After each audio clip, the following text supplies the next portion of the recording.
Гандюш, ну ты красивая девочка. Гандюш. Гандюш, ты кокетка? Это Ганди. В переводе с грузинского «сокровище». Собака с обычной уличной судьбой, необычным именем, сейчас живет в Москве. Но история ее началась не здесь. Красавица? Ну что ты мне язык-то показываешь? Хорошенький ты, да? Только страшненький. Боже ты мой. Парша ты ходячая. С этого щенка и началась история приюта, который создала в Грузии с помощью своих друзей и туристов со всего мира россиянка Лена Березина. Все началось официально, как бы наш проект начался позапрошлым теперь уже летом в Шикветиле. Я уехала в Шикветиле в самом начале сезона, когда там нет еще отдыхающих, море холодное. И я знаю, что летом, опять же, там собак прикармливают туристы, они как-то выживают, потом туристы уезжают. Те собаки, кто выжил, это феноменально трагическое зрелище. Эти скелеты, они как-то чувствуют, они опять начинают, кто вот за зиму пережил, сползаться к этим гостиницам и ждут, когда же их опять покормят. Там я буквально из песка выкопала ужасное существо, щенок, практически полностью без шерсти, изъеденный так называемыми собачьими вшами. Это не блохи, это не клещи, это такое насекомое, которое не только кусает, они вгрызаются в кожу и в мясо и поселяются вот в коже, в теле у собаки. И если большая собака еще может как-то сопротивляться этим паразитам, то щенки часто погибают именно от каких-то паразитов внутренних или кожных. Я на тот момент уже решила, что я буду заниматься этим проектом, но я думала, что это все будет как-то спокойно. Мы сначала приобретем участок, потом начнем собирать собак. Я ее привезла в Тбилиси. И буквально вылечили от паразитов. Такая смешная рыжая пушистая собака получилась. И тут же ее осенью, через 4 месяца, увезли мои московские друзья. Они же наши бывшие туристы. И Ганзи теперь живет в Москве вот уже год. Вместе с этой собакой у Лены, мамы, профессионала, дежурного по Тпили-клубу, это уникальное агентство путешествий с писателями по Грузии, появилось еще одно большое дело, которое теперь занимает значительную часть ее жизни. Это помощь грузинским собакам. Минкир, иди-ка, иди-ка. Ну, не надо. Кавказский парень темпераментный. Вот. Это, кстати, вот этот вот черный мужик, это первый, которого я подобрала. Я живу на горе в заброшенном поселке в Грузии. И у меня во дворе живут 44 собаки. 2 из них мои, а 42 это бывшие бездомные собаки, которые я или другие люди нашли на улице, в лесу, на дорогах. Я первый раз приехала в Грузию в 2012 году, и я к своему и всеобщему удивлению доехала до Рачи, где не бывали и грузины даже некоторые. Вот. И там я впервые увидела собак не просто каких-то худых, там, грустных, а просто скелетированных. И я приехала сюда насовсем в 2014 году, а в 2016 я подобрала в Рачи на берегу озера Шаори осенью вот этого мингира черного, который тут кричал на всех, рычал. Потом через год я подобрала еще одну собаку. И потом я подобрала Фанечку нашу знаменитую, которую мы так хотели пристроить, но почему-то ее никто не взял. И получилось, что у меня уже 3 собаки с улицы и Буся. Приезжали ко мне молодые ребята из Тбилиси, местные. Они меня спросили, почему мне пришло в голову заниматься собаками, этими бездомными. Я на этот вопрос отвечала 100 раз. Это может быть немножко пафосно, потому что могу. То есть вот стадия, когда ты стоишь перед бездомной собакой, даешь ей кусочек хачапури, тебе обратно нужно садиться в машину, куда-то ехать, ты не очень хорошо себя чувствуешь душевно, и ты эту собаку помнишь. И уезжаешь с испорченным настроением и чувствуя себя придурком. И следующая стадия, когда ты эту собаку можешь взять на руки, посадить в машину и совершить то, что называется переменой участи. То есть вот собака сидит на улице, туристический сезон закончился, больше ей особенно хлеба никто не будет подкидывать. Мы знаем, что с ней дальше случится. Ее собьет машина, или она умрет от переохлаждения, или от голода. А тут ее судьба меняется. Этим занимаюсь не только я. В Грузии очень много прекрасных людей, которые пытаются помогать собакам, но, к сожалению, и человеческие, и финансовые ресурсы, они ограничены. И тут вокруг этого зачем можно очень долго так плясать. Можно отвечать так. Много-много десятков тысяч лет назад люди приручили собаку, и мы несем за нее ответственность. Любят люди собак, не любят люди собак. Собака так устроена, что она ищет спасения, помощи именно у человека. Летом бездомных собак подкармливают туристы. Это не слишком подходящая для животных еда, но все-таки это еда. Но сезон заканчивается, туристы уезжают, и собаки остаются на произвол судьбы. Так возникла идея Dogs Ambulance, своеобразной скорой помощи для собак. Идея была в том, чтобы ездить по регионам Грузии, кормить собак, лечить, стерилизовать. Но в планы мешалась реальность. А реальность такая, что если собаку не забрать с улицы, то она просто погибнет. В мире существуют программы, так называемые отлов, стерилизация, выпуск. Чтобы пройти такой цикл, собаку нужно поймать, паразитов изгнать, это дней 10, пока она после стерилизации в себя придет. И собака фактически месяц уже будет жить с людьми, получать от них пищу, общение.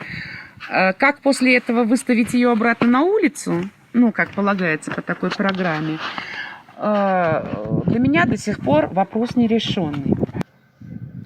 В приюте уже есть несколько звезд, которых знают тысячи людей по всему миру. Это те люди, которые фоловят Dogs Ambulance и страничку Лены Березиной в соцсетях. И это тот самый мир, которому не все равно. И этим миром, усилиями этих людей собирали на старый недострой, отапливаемый дровяной печью дом в 20 километрах от Тбилиси, в котором в компании почти 70 собак и кошек живет Лена Березина. И вот с помощью наших друзей мы приобрели этот участок, дом, но в нем не было ничего в этом доме. Сейчас у нас есть и вода, и окна мы вставили, и какие-то удобства. И для меня, так как я постоянно здесь живу, и для собак. Это дачный поселок, который люди посещают только в августе месяце, да и то не каждый день. Получается, что 10-11 месяцев в году здесь никого нет, и мы никому не мешаем. Но тут мы опять по кругу возвращаемся к проблеме, которую я для себя лично не решила. Я не муниципальная служба. Я не могу собак, которых мы длительно лечили, опять-таки с помощью наших жертвователей, которые к нам привыкли, выпустить обратно на улицу. И как мне не хотелось остаться в формате такого не приюта, а скорее собачьей скорой помощи, Dogs Ambulance, получилось так, что мы лихо за 1,5 года накопили больше 40 собак. Вот кто-то уехал к своим новым хозяевам, там, в Москву, в Германию, но большинство остается с нами. Всех собак пристроить невозможно, и плюс есть какие-то граждане, которых уже никто не возьмет в силу возраста, инвалидности, дурного характера. И мы все равно обрастаем животными. Это Басара. Ее подобрали уже очень старой, и она от голода грызла камни. У нее совсем не осталось зубов, и никто не знает, что с ней произошло. И до сих пор, несмотря на то, что она живет в тепле и сытости, она целыми днями продолжает подбирать и носить булыжники. Я хочу сейчас сделать проект и архитектурный, и строительную смету. И мы связывались с ветеринарным департаментом, с которым мы постоянно сотрудничаем, узнавали, какие регуляции должны быть для того, чтобы содержать приют. И, в общем, теперь я мечтаю о гектаре в каком-нибудь глухом месте, где в первую очередь мы не будем мешать людям, вот, потому что собаки лают, на то они и собаки. И тогда, возможно, мы сможем наше поголовье увеличить до 250 животных. А вы пытались как-то взаимодействовать с муниципальными службами на эту тему? По поводу взаимодействия с государственными или негосударственными организациями, которые занимаются, которые занимаются помощью животным. Государственные службы, у них своя вот эта программа есть как раз. Стерилизация и выпуск. Вот. Но опять только в городе. Меня больше интересуют собаки, которые находятся на периферии, потому что вот в Тбилиси, в Батуми худо-бедно государственные организации, вот эти вот, то, что называется здесь мониторинг. Служба мониторинга. Очень много людей, они занимаются уже этими животными. А меня интересуют те, кто где-нибудь в 200 километрах от Тбилиси лежит под кустом, вот, и тихо себе подыхает. У нас разные, получается, немножечко сферы. А проблемы одинаковые. Нет места, нет ресурсов. А есть какие-то, я не знаю, может быть, шаги, которые вы знаете о каких-то шагах, которые должны предприниматься, будут предприниматься, планируются как-то в этом отношении? Или информации на этот счет ноль? Я не видела такой информации. Возможно, я что-то пропускаю. Я знаю, что в Грузии, слава богу, принят закон о наказании за жестокое отношение к животным. Да. Вот. Пока громких процессов по этому поводу не было, но закон есть, и он заработает. Это просто замечательно. Просто сложно доказать жестокое отношение. Вот. Но со временем, я думаю, что нужно время просто. Этот закон свои плоды принесет. Дело ведь не только в прямой жестокости, когда там человек взял и вот у нас тут собачка бегает, маленькая, когда она была щенком, и ее там сестру или брата, я не знаю, какой-то человек просто забил палкой щенка, который весит килограмм. Чем он ему мешал? Что это за был человек? Я не знаю, и уже и знать не хочу. Вот, это просто как пример прямой жестокости. Нужно понимать, что такое еще может быть жестокость. Это вот когда собак не кормят, не стерилизуют в силу каких-то своих заблуждений, вот, и суеверий. Потому что собаку стерилизовать жалко, утопить щенков жалко. А вынести 10 щенков в коробке под куст, чтобы они как-нибудь там сами рассосались. Вот. Вроде как это не жалко. Да. Вот Джек у нас. Джека из машины выкинули, вот правда, в городе, около Самгорского рынка. Его просто остановила с машины, его выкинули и уехали. То есть они его не убили, пожалели, да? Вот. Подарили ему шанс выжить. В общем, его забрали, нам передали, да? Вот. Ему повезло.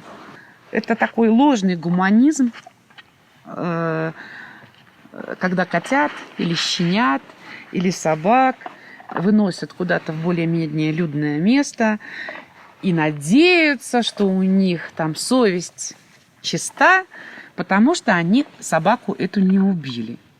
По крайней мере, это не крайняя форма жестокости. Это не крайняя форма жестокости, это крайняя форма глупости и безответственности. Помимо лечения и ухода, бездомным собакам нужна социализация. Именно поэтому в приюте Березиной нет ни вольеров, ни клеток. Собаки живут рядом с людьми, как в семье. И именно поэтому впоследствии им так легко адаптироваться в своей реальной семье.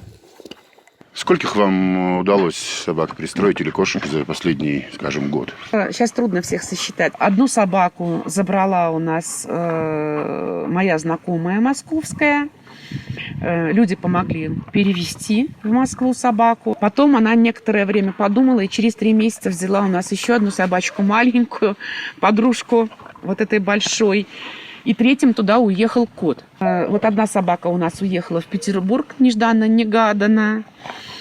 Вот. Одна собака, вот у нас тут несколько щенков из одного помета, фамилия у них Чемишвили, потому что маму их зовут Чеми.